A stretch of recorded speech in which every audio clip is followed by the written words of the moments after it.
Je crois que j'avais pas d'idée très précise de ce que je voulais faire, peut-être médecin, pompier, comme beaucoup de petits garçons. En tout cas, ce qui est sûr, c'est que je ne me destinais absolument pas au métier de l'assurance et j'y suis arrivé par ricochet finalement. Alors j'ai fait des études en gestion finance et puis un troisième cycle en organisation des entreprises et plus particulièrement en gestion de la qualité. Et donc j'ai effectué plusieurs types de métiers, consultant, analyse financier et progressivement je suis passé du financement des entreprises vers l'assurance. Alors, je suis responsable du pôle cyber au sein de la division d'Iociacid Corporate Solutions. J'encadre l'équipe en charge des placements d'assurance cyber auprès des grands comptes et j'anime également la communauté cyber qui rassemble toutes les personnes qui ont des compétences en matière cyber au sein du groupe d'Iociacid. Alors, ça peut aller d'experts en cybersécurité vers des gestionnaires de sinistres en passant par des conseillers spécialisés. Alors nos clients sont plutôt des grandes entreprises puisque l'essentiel de notre portefeuille est placé auprès d'entreprises qui ont un chiffre d'affaires à partir de 300 millions d'euros et jusqu'à plusieurs dizaines de milliards.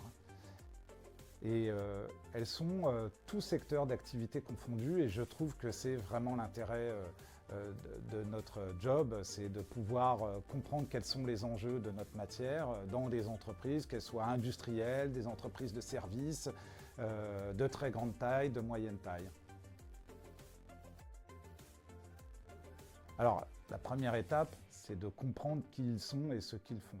Mais la finalité de notre accompagnement, c'est la négociation du placement de leur programme d'assurance aux meilleures conditions de marché. Et donc pour ça, on va peut-être s'articuler autour de trois grandes étapes, trois grandes démarches. La première, c'est la qualification de leur risque cyber. Et donc, il nous faut comprendre quelle est l'organisation face à cette menace cyber et la maturité de l'organisation face à cette menace.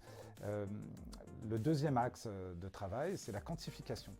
L'objectif est de répondre à combien d'assurances je dois acheter pour couvrir de potentielles pertes liées à un incident cyber. Et la troisième démarche, c'est la prévention. Qui est bien sûr liée à toute opération d'assurance. Et la prévention, elle va nous permettre en particulier de veiller à ce que l'assurance soit partie intégrante du processus de gestion de crise de l'entreprise. C'est certainement d'être avant-gardiste, précurseur, d'anticiper, voire de créer les évolutions du marché et de ce fait être influent.